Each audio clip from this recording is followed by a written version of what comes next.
Hospitals primarily use their electronic medical records to care for individual patients and for reimbursement. But there's so much more potential in things like quality management and infection prevention, clinical research, regulatory reporting, and a lot more. It's not that simple, though, to extract that value because so much of the data is unstructured. So that's where QCentrix comes in. And my guest today is the CEO of QCentrix, Milton Silva-Craig. We met several years ago when QCentrix was pioneering clinical data abstraction in individual hospital departments. And since then, Milton has led QCentrix to an enterprise-level clinical data management company that enables health systems to transform. Hi, everyone. I'm David Williams, president of strategy consulting firm Health Business Group and host of the HealthBiz podcast, a weekly show where I interview top healthcare leaders about their lives and careers. If you enjoy this episode, please press that like button and subscribe. Milton, welcome to the HealthBiz podcast. Hi, David. Nice to see you again. You've been truly transformational, so I hopefully you're not blushing too much because it's all legitimate. So we'll talk about that. Well, before you got to transform, hospitals at the clinical data level, there were a bunch of other things you did. And so if you don't mind, we'll wind it back to your childhood and I'll ask you if you had any childhood influences that have stuck with you along the way. Yeah, I appreciate it. Thank you for inviting me today. A little bit about background, starting back with the family. I was raised in a Latin American culture, bilingual family. My dad's from Puerto Rico. My mother's from Argentina. My three brothers and I were all born in Puerto Rico, and we moved to the U.S. when we were young. That had a big influence on my life. Related, both my parents are educators. My mom has 2 PhDs, one in sociology, one in social work. My dad, PhD in clinical psychology. And so I mentioned that because two things. Education was always a foundation requirement, frankly, in our family. And then secondly, being raised by a clinical psychologist and a social worker, we were very much raised in an environment to welcome, to support, and to be there for other individuals. And I think that has not only been imprinted on me in life, but carried through with business as well. So big influences in my life. We don't have any special geographic requirements for the show, but I will say that you're not the first person born in Puerto Rico on the show. I hosted David Morales, who is from Puerto Rico, and then I have done a podcast with somebody who is actually still in Puerto Rico, although he came to Massachusetts, runs a PBM over there. So I will say Puerto Rico may edge out Tanzania because I actually have a couple of guests from Tanzania. So I don't know how to keep track of that. I'll have to look for another Tanzanian guest as well. I like this. Viva Puerto Rico. I love it. Yeah. The thing is, my dad is a social psychologist, not a clinical psychologist. And I remember someone said that, the kids that are raised by psychiatrists are often known to be nuts, and it's usually if both parents are, and he said psychiatrists, not psychologists. So you came out okay, but probably have a little bit of that in me as well. But I did not follow in the family tradition. That was not my calling. Fair enough. Now, what did you do after you got out of high school? What was your educational path? So I went undergraduate I loved learning. I love education. It wasn't something explicit that I knew a field that I wanted to study. And so I picked international relations of all things, which allowed me to take history courses, political science, economics. And so that was my undergrad, international relations. And then I wasn't ready to start working and I want to continue my educational journey. So I went to the University of Wisconsin-Madison. They had this nice program where you could do your MBA and your law degree together. So I got my MBA in international business and then my law degree. And in the aggregate, I was able to, throughout my education, try different areas, which was always motivating and inspiring to learn new areas. When you're saying if one of your parents had 2 PhDs, it's good, I guess, at least to get 2 more master level things at the same time, right? So to compete with them, right? There's no, you don't want your kids to feel they have to get 4 or 8 degrees and have that type of a growth, but it's good. And of course, those things go well together. So it sounds like a good foundation, but it's not obvious that that's a healthcare foundation. So where did you go after all the schooling? Yeah, serendipitously, the fact that I could speak Spanish and I had an MBA, I interviewed with General Electric and I was hired into one of their global training programs. within the healthcare division, so technical leadership program. And so that's how I got into healthcare. Now, my very first job was supporting the Latin American division in nuclear medicine. David, I didn't know anything about nuclear Yeah. medicine. So, but as part of that sort of learning DNA, I sequestered myself in a hospital and I hung out with the nuke med team and the techs, and I learned and I understood how the use of that technology and its importance. And so I was able to support our Latin American colleagues as they were trying to sell our solutions. That evolved into running and supporting all of North America, again in the nuclear medicine business. But in my role of support, I wasn't involved in the product development. And we had a bit of a tired product offering that was not very competitive. And so I wanted to try my hand at being a product manager. But in GE, you had to be an engineer. That was sort of Yeah. the prerequisite. I didn't have an engineering degree. And I challenged them and I said, I think a good product manager is someone who studies a market, someone who listens, someone who researches, someone who engages with clients. And so I think I badgered them enough that they finally said, all right, kid, we'll let you have this product in this small little startup division called PACS, Picture Archiving Communication Systems. So think of all the imaging systems to support CTs and ultrasound and X-ray. And David, I thought I had hit the jackpot being a product manager in that division. But we invested a lot in that group and it scaled significantly over the next 5 years. I led all the product development and the internationalization. So that was a lot of fun. I would say my 8 years at GE, I was like getting a PhD in business, a Yeah. lot of learning. But that takes us to kind of 2001 timeframe. And at that time, everybody wanted to join a startup. It was the internet craze. And I had that itch. I wanted to scratch that itch. And so I joined this very early stage pre-revenue company called Imagion, which was in the PACS industry. It was backed by Tenet Healthcare, Kaiser Permanente. It was pre-revenue, but I decided to join that group. And over 5 years, we had a lot of success growing that organization. I was the chief operating officer, became the president of that division. And I was able to apply some of the learnings from General Electric into a startup environment. So again, a very good experience. My the plan was to become the CEO of that company. But Yeah. for a number of reasons, that wasn't the case. But I had this itch to scratch, to test some theories that I had about being a CEO. Now, Milton, that company, Imagion, did that company merge with Merge? Is that It did a play on the words, but yeah. at the time, so this would have been 2005, David, there Yeah. were a number of publicly traded PACS companies. Imagion had gone public in February of '05. Yeah. And so they consolidated. Merge Healthcare ended up acquiring all of them. That group, Merge, got purchased by IBM Healthcare. And so IBM owned it. And then they recently did a divestiture to another company, and I can't think of the name, Yeah. that is now all those assets that used to be at IBM. So, I mean, it made sense. I understand the ambition to be a product manager, and then a CEO was just like, that's the top thing, go for it? Or was there something that said that's the role that you want to have? You probably get a little bit of imprinting at General Electric, like that's the path. Yeah. At the time, Jack Welch was the CEO of GE, and we were all on this path to be the next Jack Welch. So I think there was a little bit of ingraining at GE, but I'd also think it was about the learnings. At Imagion, over 5 years, growing and scaling a business from pre-revenue to over 100 million, there were some things that we did along the way that I would have done differently as a result of those learnings. Obviously, you can't experience or know that until you experience it. And so I think there were just some theories, some ideas that I wanted to test, and I wanted to test it in the capacity of a CEO. And so I had this opportunity to join a company called Technology Solutions Company, TSC, Sure. which was a publicly distressed company.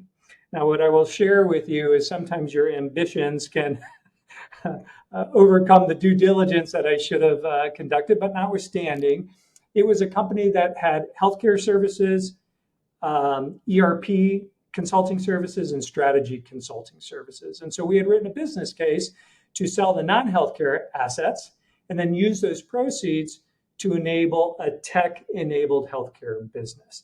And so for 3 years, we worked really diligently on doing that. But we did it under a public company distressed environment, which is a really tough Yeah. situation. But we got the company profitable. We built out the assets that we intended to. And then we faced 2008, sort of the latter part of 2008, the Great Recession.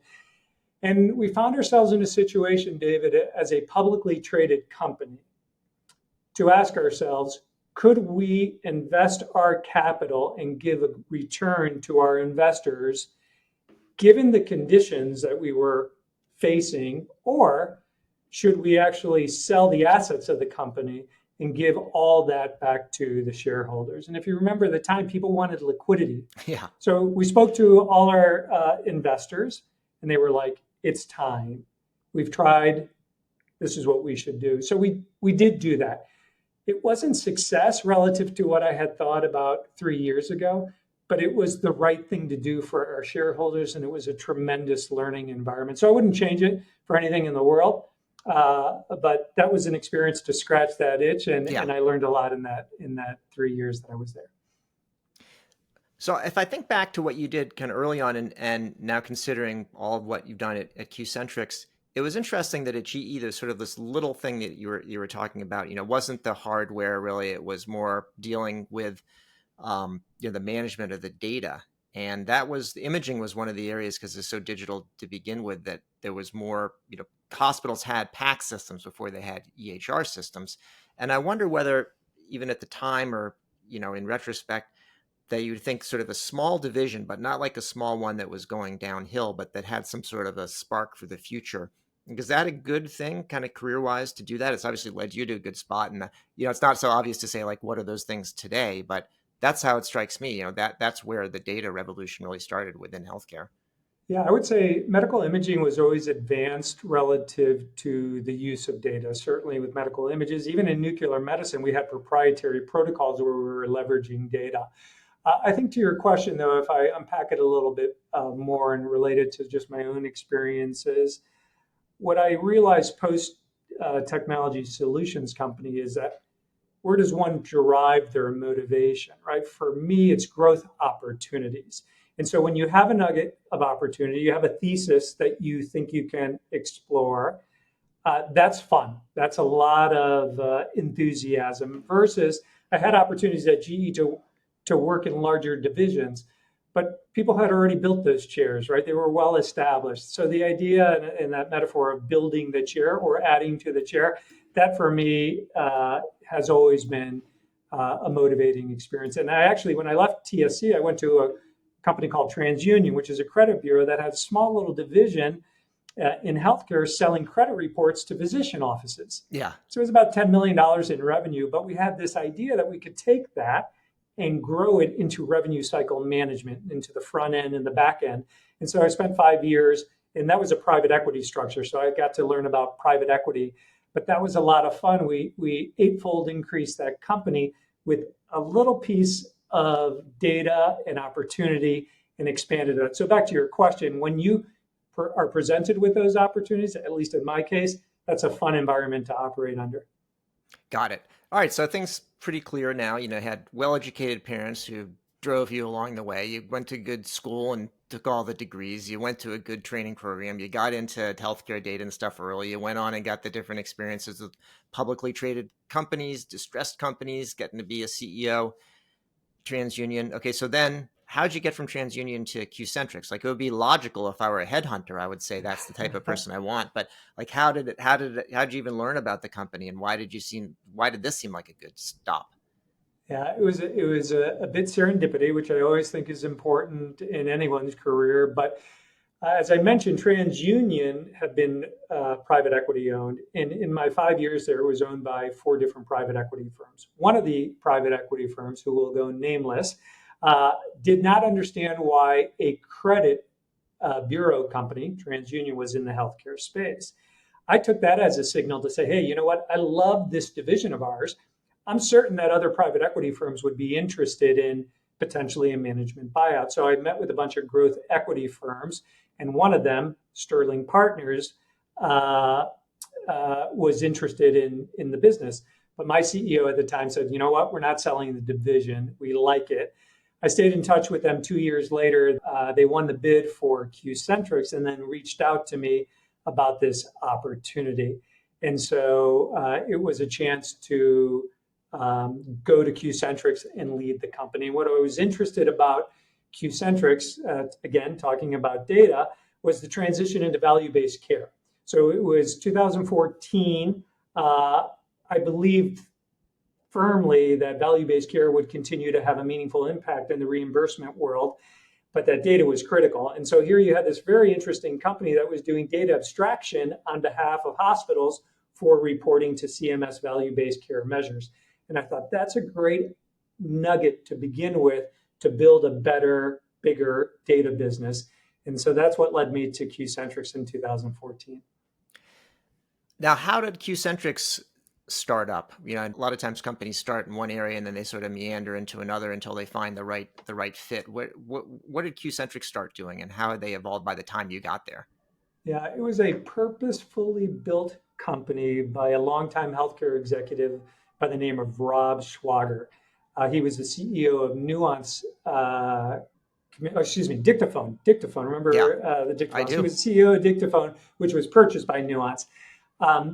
He had a previous customer that said to him, "Hey, Rob, we're dealing with this CMS core measures reporting, and we're struggling with it. We're struggling with getting resources and doing the work." And so Rob founded Q-Centrix specifically to provide data abstraction outsourcing services for CMS-based measures.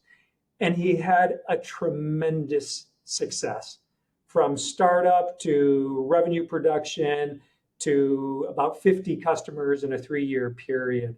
He had set it up as a lifestyle company, and he likes to joke that it started to consume his Yeah. life. And so then he actually considered bringing in a private equity partner, and that's how Sterling Partners ended up acquiring Q-Centrix.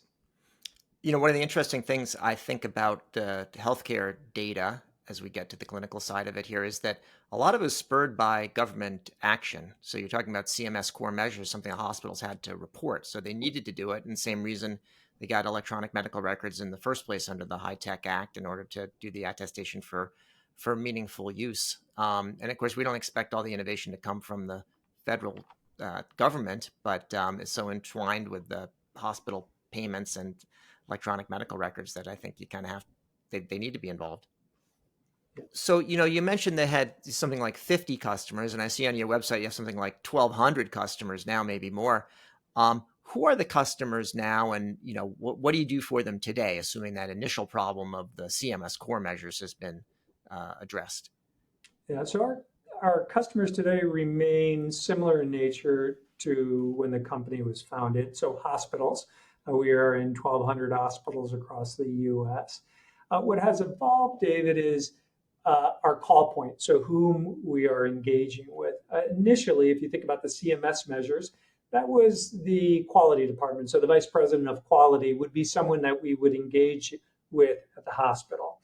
Our business started to grow into something called registries. So the best way to think about registries are professional societies like American College of Cardiology or American College of Surgeons, where a hospital contributes their data voluntarily to these registries, to these professional societies, so that they can benchmark their performance in that particular therapeutic area. And so we began to expand our call points into a Department of Oncology or Cardiology or Orthopedics. What has really transpired over the last 4 years is this notion of enterprise clinical data management. Our thesis has always been that hospitals can gain better leverage from their clinical data when they manage it as an enterprise asset versus what they've done historically is manage it in these silos within the department. And so what we've been able to do over the years is to build out that enterprise platform, which has allowed us to have conversations with more senior executives in the hospitals, chief quality officers, chief medical officers, chief operating officers, while we have expanded our footprint. So team's been working really hard over the last 9 years to expand from where we were to where we are today. What is it like? I can imagine as an individual physician or somebody running a department, I might want to have it under under me because I can control things for my specific needs, different in cardiology than oncology, presumably. But then there's a sort of enterprise level, which makes sense for the hospital overall. Is there tension when you move from the departmental level to the enterprise level, and how do you deal with that? Yeah, that's a very insightful question, which is there's always this tension of autonomy to the department versus federation to the enterprise. I think that hospitals' operating environments can influence those tension points. What we try to assure our customers is that you can actually operate in both worlds effectively. There are specific things within the department that you want to accomplish, and you utilize that data to give you greater insights and performance improvement within your department. But what should not happen is that data should not remain trapped so it cannot inure to the benefit of the enterprise. And so I think back, David, to my days in medical imaging, where we had radiology packs and we had cardiology packs and we had pathology packs. And then over time, you had an enterprise PACS system. I think we're going through the same dynamics with clinical data. There will always be departmental needs, but hospitals cannot get the greatest value and leverage from that data unless they think about it as an enterprise asset. So you mentioned a couple of milestones and crises along the way of your career, in which I remember some of these things as well. The dot-com boom, like 9/11, the 2008, 2009. Certainly the pandemic was big enough to rival any of those, and certainly for hospitals, really the epicenter of that. What was it like to manage during the pandemic, and how did you actually do it? Yeah, it was a tough environment for sure. And I think for all executives, a tremendous learning environment because we didn't have a blueprint, right? This was not something that was taught No. to me in my MBA courses or undergraduate. In our case, it had an impact. We lost about 25 to 30% of our volumes as utilization at hospitals declined, which had a direct implication. I think in challenging times, a couple things have to occur. You have to be transparent and genuine with your team about the conditions. So that just requires a lot more communication. If I did, town halls every month, as an example, we were now doing town halls every week. So just constantly being in front of the team, sharing with them what was happening. And if you remember the time, every day was a new set of facts and data. And so you just had to be present there. Number one. Number two, you gotta have empathy, right? People dealt with the environment totally different. Some more resilient, some a bit more fragile, and just appreciating that you had the whole spectrum there that you had to deal with. My leadership team, I can tell you, we covered the entire spectrum of how people felt about that. And then I think the third thing is back to the transparency is being very clear about what your strategy is. Here is how we are going to manage through this. And there are milestones, using your word, of decision points. If we encounter this, then A, B. If we encounter this, then A, B. Thankfully, in our case, we pulled in the belt, if you will. We tightened the belt. We tightened up our operating expenses. We didn't have to terminate anyone, which I know many companies had to. But the fundamental challenge we were facing is if you pull the belt too tight, you impacted your growth opportunities, right? And so you had to find where you were comfortable with investments that you didn't have clear thought about, them coming through, but at the same time, not hurting the long-term direction of the company. At the same time, we actually ended up acquiring 3 little companies that were better suited to be on our platform in light of COVID. So as stressful and challenging it was also opportunistic to advance our purpose and our strategic imperatives. And you already had a good experience with remote work, at least for a lot of the people that do the abstraction work. Is that right? So that wasn't a new thing. That's right. We today we have about 1,500 clinical experts that work in a remote environment. So our organization sort of built the infrastructure to operate in a remote environment. We did have 3 physical locations, one in Portsmouth, New Hampshire, one in Chicago, one in San Diego. We closed the Portsmouth office, and then we still had the Chicago and San Diego offices, which we do today. Obviously, you're involved with clinical quality. You mentioned quality registries. Could you point and say that Q-Centrix actually improves clinical quality or enables others to do so, or is it more of just sort of like a box ticking thing that people have to do? There are certainly box ticking, but I would say in our case, registries make up over 60% of our business, which have a direct positive implication on hospital performance and clinical outcomes. Because if you think about what the registry is about, it is about contributing this data. Now, that data has to be structured, of high quality. That's where we play a role. And then when that data is submitted, you're able then to assess your performance. And then you determine where there are areas for improvement so that you can implement that continuous improvement as a hospital or department to continue to improve your outcomes. So we play a direct role helping our hospitals improve performance in clinical care. Our purpose is safer, consistent, quality healthcare for all. No one company can do that, but we play a role in helping our hospital partners advance the care that they provide. So let's talk about value-based care. You mentioned coming in 2014, and that was one of the key reasons. And value-based care got actually some emphasis before Obama, but certain under Obamacare, a lot in the Affordable Care Act. It was unclear whether the next administration would follow through, but they ultimately did have an interest in it.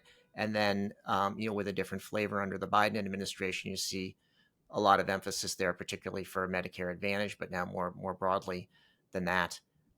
What have you seen in terms of, you had this idea in 2014. How has that compared with what you've seen, and where do you see value-based care going and QCentrix's role from here?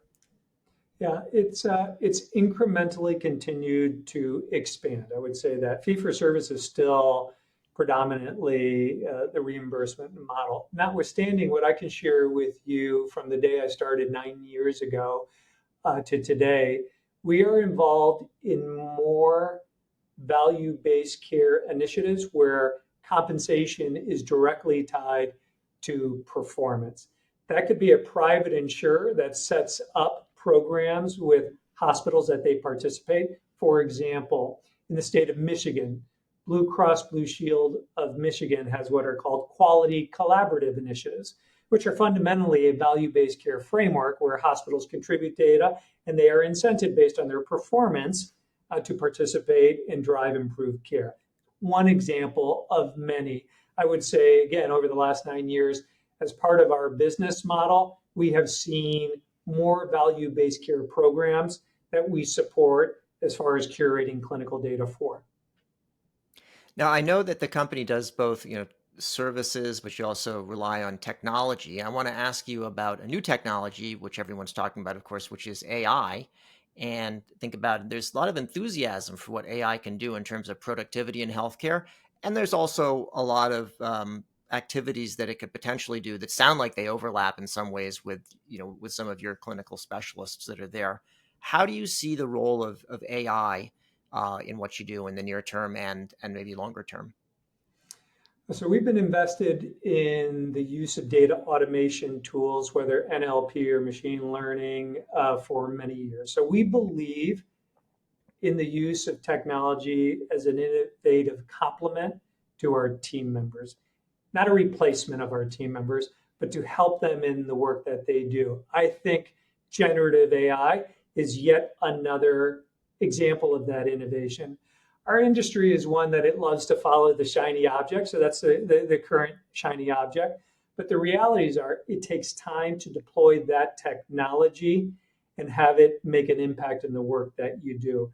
I think there's a lot of hope in generative AI because it's been such a significant advancement from some of our historical technologies like NLP. That said, you got to test it, you got to validate it, you got to have a very explicit use case. It is not something you just drop on top of the business and say, the world's going to be better. In our case, we do see an opportunity to help it or to utilize it as a complement to the abstraction workflow. And we are making investments to advance that. again, if I have a crystal ball, I don't think it will replace the clinical team expert. I think about patterns like computer aided coding. We still have coding specialists that work alongside that technology. I think about dictation and voice to text. We still have folks playing those roles. And so I do think the technology will continue to advance, and we absolutely want to take advantage of that.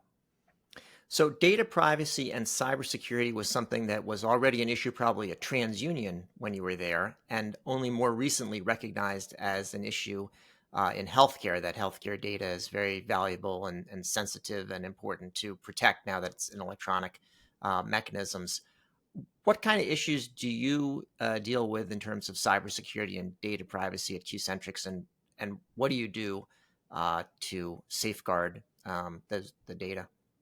Yeah, it's a super, super important issue for any company dealing with data generally, and then explicitly in healthcare.